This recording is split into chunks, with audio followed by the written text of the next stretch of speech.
Bonjour les futuriens et bienvenue sur la chaîne de Dr Futuro. Aujourd'hui on va parler d'actualité. Alors j'ai pas eu trop le temps récemment d'en parler parce que j'étais assez occupé au niveau professionnel. Là je vais essayer de donner un petit peu de mon temps pour vous parler de deux actualités très importantes pour l'IA et aussi pour l'accélération technologique. La première information, je pense que vous avez probablement pas loupé, c'est l'élection de Donald Trump avec Elon Musk qui est derrière lui. Donc qu'est-ce que ça veut dire? En fait, on peut quasiment considérer que Elon Musk est vice-président des États-Unis parce qu'il est en directe relation avec Donald Trump. Il est carrément en fait son conseiller le plus proche pour l'innovation technologique et pour régler tous les problèmes de budget, de choses qui sont inutiles dans le budget du gouvernement américain. Et donc là, c'est très intéressant parce que Elon Musk, donc comme vous le connaissez, hein, avec SpaceX, Tesla et tout ça, récemment, il y a quelques semaines, a prouvé, ou plutôt avoué sur Twitter, être IAC. Donc pour les gens qui ne savent pas ce que c'est l'IAC, donc E/ACC, ça veut dire accélération ou accélérationnisme efficace. Et donc il n'y a pas très longtemps, j'avais tweeté à ce sujet et il avait effectivement répondu à Beth, donc Guillaume Verdon, qui est l'un des créateurs de l'IAC, pour dire voilà qu'en gros Elon Musk était IAC. Donc là il dit par exemple que Elon est complètement IAC et qu'il n'arrête pas de parler de l'échelle de Kardashev. Donc les différentes échelles de Kardashev, c'est un point important dans l'IAC. Et donc c'est en fait le but de l'IAC, c'est de franchir les échelles de Kardashev le plus rapidement possible. Et ce qui est intéressant, c'est qu'Elon Musk a plusieurs fois confirmé ces temps-ci qu'il était IAC. Et donc j'en avais déjà parlé sur ma chaîne de l'IAC, mais c'est quelque chose de très, très important. Même, on pourrait dire carrément un événement historique d'avoir un IAC dans le gouvernement américain. Et d'ailleurs, il n'y a pas que Elon Musk qui est dans le gouvernement américain qui est IAC. D'après Beth, qui a beaucoup de relations, il connaît personnellement Elon Musk, mais aussi des gens qui sont dans le gouvernement, dans la nouvelle administration que Trump va mettre en place le 20 janvier, il y a beaucoup de gens qui sont IAC. Donc des gens qui sont IAC, des gens qui sont biohack. Donc biohack, c'est pour l'accélération des biotechnologies, pour modifier le corps humain et tout ça. Donc l'accélération technologique va être extrêmement rapide dans les prochains temps, sachant que Elon Musk, derrière, est à fond pour l'accélération. Alors je soutiens pas Trump, hein, faut pas me faire dire des choses que je n'ai jamais dites, hein, si jamais, parce que c'est un petit peu le côté pervers d'Internet, mais je ne suis pas forcément pro-Trump. Par contre, moi, ce qui m'intéresse, c'est est-ce que l'élection de Trump va permettre d'avoir une accélération technologique plus efficace? Et la réponse est totalement oui. Et c'est ça qui m'intéresse. Alors, il y a aussi l'autre aspect intéressant de l'élection de Trump, c'est sur les crypto-monnaies. La nouvelle administration de Trump et Trump sont totalement pro-crypto. Ils veulent créer en fait une réserve fédérale en Bitcoin, donc une trésorerie de sécurité pour l'État américain, au cas où, en cas de coup dur ou de crash boursier, en Bitcoin. Donc c'est pour ça aussi que les crypto-monnaies sont littéralement en train d'exploser en ce moment. Donc comme vous pouvez le voir, dans ce tweet, Beth a dit que j'ai de bonnes sources qui disent que dans la nouvelle administration, il y aura des IAC et des biohacks. Donc voilà, Beth, donc Guillaume Verdon, semble assez hypé par cette nouvelle. Par contre, c'est quand même très optimiste et très encourageant de voir qu'il y a des gens dans l'administration de Trump qui sont pour une accélération encore plus rapide des technologies. Donc qu'est-ce que ça veut dire? Ça veut dire quoi? Ça veut dire que Elon Musk, et il l'a dit déjà à plusieurs reprises, il veut une dérégulation des lois pour permettre une accélération technologique plus grande, forcément pour ses propres intérêts aussi, il faut le savoir que il fait ça pour ses propres boîtes, pour gagner de l'argent, mais aussi pour accélérer, parce que la mission principale d'Elon Musk, c'est d'accélérer le plus rapidement possible pour qu'on devienne une civilisation de type 1, voire de type 2 le plus rapidement possible, donc sur l'échelle de Kardashev, pour commencer à devenir une espèce multiplanétaire et augmenter nos chances de survie dans l'univers. Et donc, ce qui est intéressant, c'est qu'il fait tout ça pour arriver le plus rapidement possible sur Mars.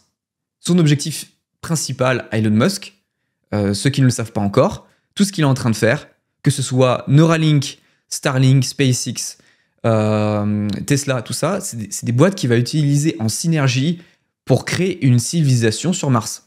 Et donc, le fait d'avoir collaboré avec Trump sur ces élections-là va lui permettre d'arriver beaucoup plus rapidement à son objectif. En partie aussi parce qu'il est aussi un fervent combattant du wokisme, et donc avoir collaboré avec Trump sur cet aspect-là, ça lui a permis aussi de faire en sorte de lutter contre cette idéologie qu'il considère comme très néfaste pour la civilisation humaine. Ce qui va se passer dans les prochains temps, c'est quoi?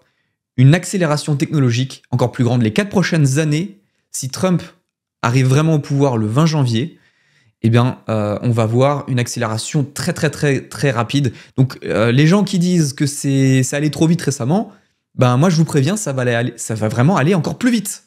Là, c'est que le début. Parce que là, dans un système américain où il n'y a plus ou moins des régulations, il y aura toujours des régulations, hein, c'est juste qu'il y en aura beaucoup moins, mais on va arriver dans un système où l'accélération technologique va être littéralement stratosphérique. Et donc en plus de ça, ils ont créé un nouveau département qui s'appelle DOGE, donc département de l'efficacité gouvernementale, dont Elon Musk est à la tête avec une autre personne qui est spécialisée dans les crypto-monnaies.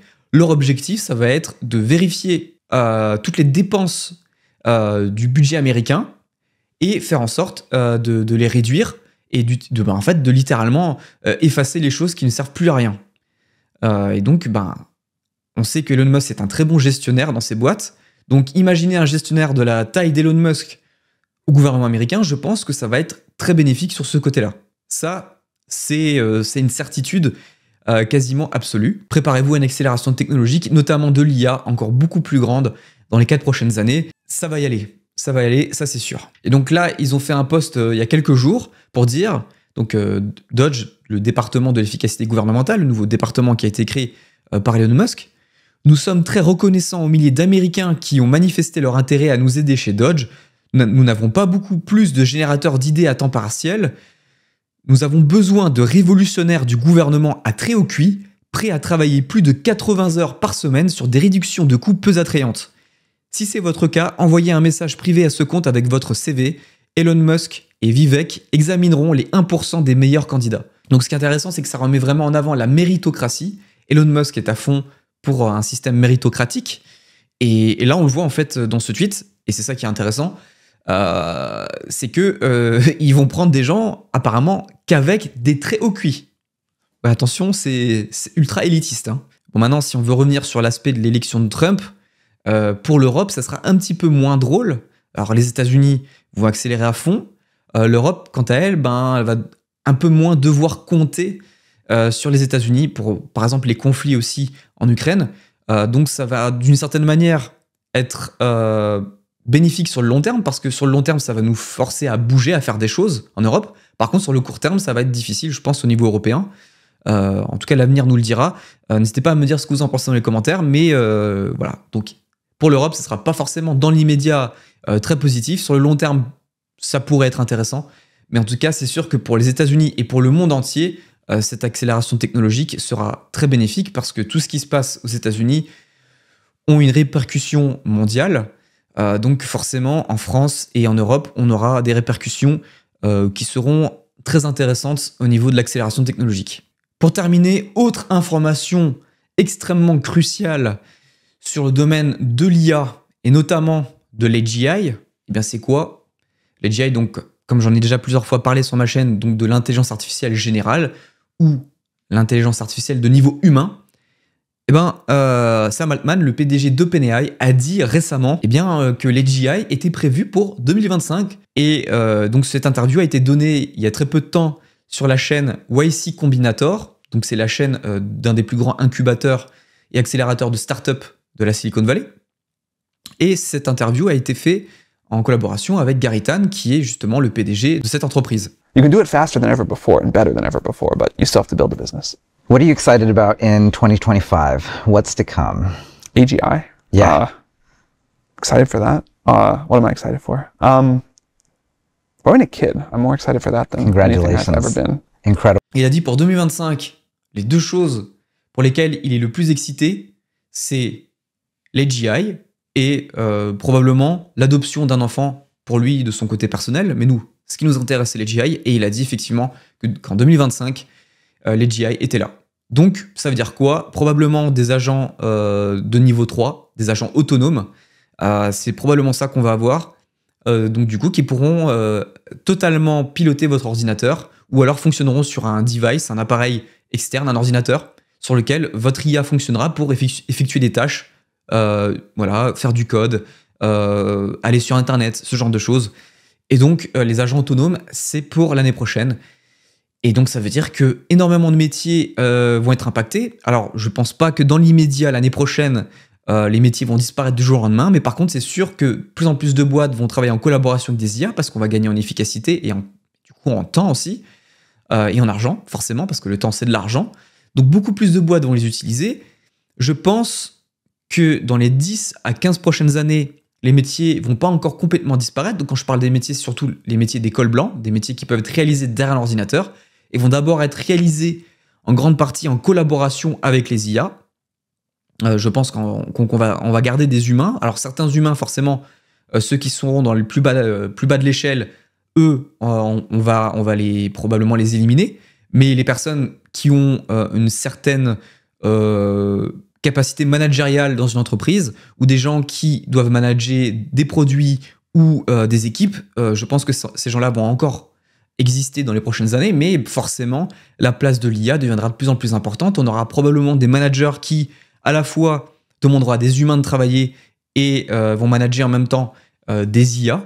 Donc, je pense que c'est comme ça, dans un premier temps, que ça va se passer, d'une façon hybride, et probablement, d'ici 2045-2050, je pense que on remplacera tous les métiers. Alors, l'année prochaine, voire l'année d'après, on sera techniquement capable de remplacer tous les métiers. Mais ça ne veut pas dire qu'être techniquement capable de le faire, on va le faire tout de suite. Parce que derrière, il y a aussi toute une dimension sociale. Une entreprise qui vire des employés, c'est pas très bien vu non plus. Surtout si on dit que c'est pour les remplacer par des IA. Dans certains cas, ça peut passer, dans d'autres, pas vraiment. Une entreprise qui a un nombre d'employés, un effectif assez grand, en général, au niveau de l'image, ça passe mieux. Donc pour le côté hiérarchique, c'est sûr, c'est évident que ça va pas se faire du jour au lendemain. Tout ça, le but derrière tout ça, c'est effectivement de garder une cohésion sociale. Et donc cette cohésion sociale sera nécessaire. C'est comme les bullshit jobs, hein. Ça fait depuis les années 90 que certains métiers sont totalement automatisables. Ça ne veut pas dire qu'on le fait, mais on garde certains métiers. On appelle ça les bullshit jobs. C'est des métiers qui pourraient en réalité être remplacés. Et c'est aussi des métiers où des gens font semblant de travailler aussi. Hein. Et ça, c'est très, très, très, très commun, en fait. C'est beaucoup plus commun qu'on l'imagine, des gens qui font semblant de travailler. Et pour leur estime, ils disent qu'ils travaillent toute la journée, mais en réalité, ils ne travaillent pas forcément dans les boîtes. C'est pas une majorité, hein, mais il y a quand même beaucoup de bullshit jobs. Et donc, c'est des métiers qu'on a gardés pour garder une certaine hiérarchie sociale dans les entreprises. Je pense que avec l'IA, on sera techniquement capable de faire la même chose, mais ça ne veut pas dire que ce sera forcément le cas. Tout de suite, en tout cas, du moins. Parce que je pense que l'AGI sera une technologie tellement disruptive qu'on va avoir d'abord avoir besoin d'un temps d'adaptation pour que toute la société s'adapte, autant dans le milieu du travail qu'au niveau économique. Ça va pas se faire du jour au lendemain, mais la finalité, c'est quand même effectivement de commencer à parler du revenu de base universel ou d'autres alternatives qui nous permettraient de nous adapter à cette société qui est en train d'arriver l'année prochaine. Alors, l'année prochaine, pas d'un coup, hein, ça va pas se faire clac, comme ça, d'un claquement de doigts. Ça va se faire effectivement à partir de l'année prochaine, sur une période de plusieurs années. On sera dans je pense, une période de transition vers un nouveau système, peut-être un nouveau système capitaliste, mais qui aura muté d'une nouvelle manière. On verra, ou peut-être on arrivera à un capitalisme pour tous, comme Sam Altman l'explique lui-même. Actuellement, le capitalisme fonctionne plutôt pour une élite. Il y a seulement 1% des gens qui arrivent vraiment à capitaliser dans le système capitaliste actuel. Probablement, avec l'IA, on arrivera plutôt à un système de capitalisation pour tous. Ça veut dire que on arrivera peut-être réellement en fait, à créer un système capitaliste, mais qui fonctionne et qui ne profite pas qu'à une seule élite. Et justement, c'est pour ça qu'il a créé son projet de crypto-monnaie WorldCoin qui permettrait de décentraliser la fiscalité et le système bancaire pour un système qui redistribue mieux les richesses à travers la population. En tout cas, c'est l'objectif. En tout cas, n'hésitez pas à me dire ce que vous en pensez dans les commentaires. Je suis très curieux de savoir votre avis sur ce sujet. Est-ce que vous pensez que les GI sera une technologie qui sera tellement disruptive que ça va arriver d'un coup, en l'espace de 1 an, 2 ans, tout le monde va faire « Oh mince, j'ai perdu mon boulot » ou est-ce que vous pensez, plutôt comme moi, effectivement, à un système de transition? Je suis très curieux de le savoir, n'hésitez pas à me le dire. N'hésitez pas à mettre un pouce bleu, à activer la cloche et on se retrouve très bientôt. Au revoir les amis.